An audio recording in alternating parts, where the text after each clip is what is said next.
Former House Speaker Nancy Pelosi sat down with USA Today for an interview where she discussed whether she believed a woman could be elected president soon. Here's what she had to say. I certainly hope so. How I think about it is I always thought that a woman would be president of the United States long before a woman would be Speaker of the House. This place is just so, it's not a glass ceiling, it's a marble ceiling. Maybe not my lifetime, but within this next generation, there'll be a woman, yeah. Pelosi then perhaps surprisingly suggested that Democrats maybe shouldn't pursue impeaching President Trump if the party takes back the House. Let's listen. This should not be the agenda of Democrats for this last 2 years. If he crosses the border again, but that's not an incidental thing you say, well, we're going to do that. No, there has to be cause. There has to be reason. We had review. This was a very serious, historic thing, and our founders knew that there could be a rogue president, and that's why they put impeachment in the Constitution. And Pelosi also weighed in on whether she believes Democrats will actually take back the House. Listen. I don't think they're going to win. I know the Democrats are going to win. It is absolutely so. We only need 3 seats for Hakeem to be Speaker. I want more like 30, somewhere in between or maybe beyond that.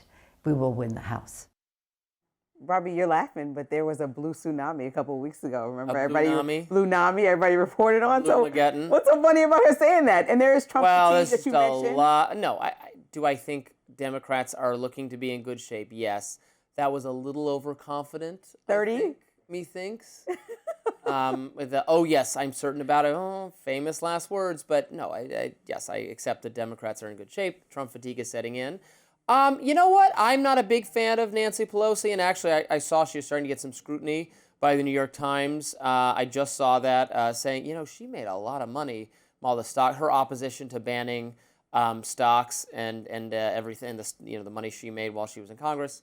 So we'll see how her legacy fares. But I actually appreciated that she said we should not just impeach Trump willy-nilly. That should not be the promise or the agenda of Democrats, barring something he does that we think is actionable. But that's not been the case so far. So no, that's not what we're running on. And I think those were wise words, a good example of restraint that does not always characterize her public pronouncements. So good for her. You would think that she would be the one championing continuing to pursue President Trump based on the back and forth that they've had for years at this point.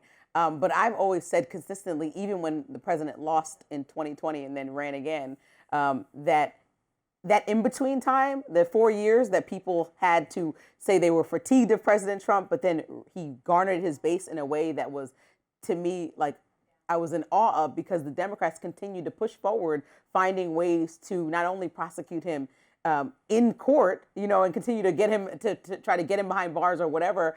They found ways when he was in office to try to prosecute him and impeach him. And so people were looking at the way that he constantly felt like he was the victim. And then he ran on the fact that he was being targeted and persecuted as the victim. And I said that it only compelled the same people that maybe were fatigued of a president that says stuff like what he said about Rob Reiner and said, you know what? Why are they attacking this man in this way? And he rallied his base based off of all of that. And we saw that go on and on. And so I think that it's wise now to just let that go. If the president does something new, as Nancy Pelosi said, that is impeachment worthy, fine. But if we're still trying to rehash old stuff, it's the same thing that I'm saying as he tries to pull Justice Department cases against everybody that's his political foe. It's a waste of time and resources for our Congress that many people feel is doing nothing.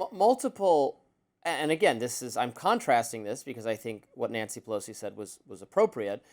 The Democrats who ran for office, Letitia James and others, to find some pretext to pursue criminal charges against Trump has been a major rallying cry for Trump and for the right to say that they're out to get us. They're out to get me. They're promising it. They'll find the reason later, but they need to take power to come after me, and they'll make up a reason down the line. And Letitia I think that was James a bad strategy. pursued civil charges against Trump, not criminal. She said she'd find something differently President Trump pursued criminal charges against her, which are dead in the water, but they're done. So there's a total difference of you needing to pay back or owe money civilly versus behind bars for lending your house. It's good when Democrats No, I'm just saying, like, and be then clear. If Trump does it, that's You're saying unfair. that these people are running on criminal. No, nobody put him behind bars. Letitia James got civil charges. They tried. Okay, and he's not. So here we are. So are we going to ping pong this the rest of our lives and our children's lives? You have to win the election. Okay. You can ping pong it the rest of our lives.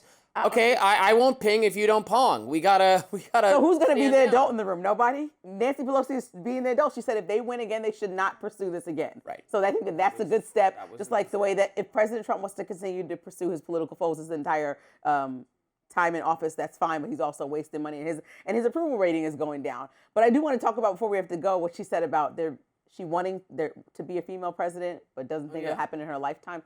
I was like confused about that because Kamala, which we're going to talk about in the YouTube part of our conversation, wants to be the president. So I'm assuming Nancy Pelosi's in good health, so she'll be around for that election.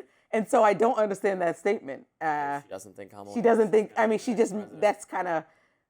That was a pretty bold statement to make, and people are not really making a big deal out of that. I didn't think of it that way. Yeah. Well, I don't think she thinks Kamala Harris is cut out for it, but we should save that for the Kamala Harris discussion. But she was saying she didn't think there'd be a woman speaker because she did it 20 years ago, right? Running the chamber it's a masculine, man-coded job. It's a job for a man. Yeah. But she did it. I think even her detractors on my side of the aisle would say she ruled her party with an iron fist. You gotta respect her. Great effectiveness. I'm not sure I would say I respect her, but she was good. I don't respect people who think members of Congress should write the rules and the regulations for all these companies and make money off of all of them at the same time. So President Trump, who's literally writing rules and regulations for everybody who's donating to.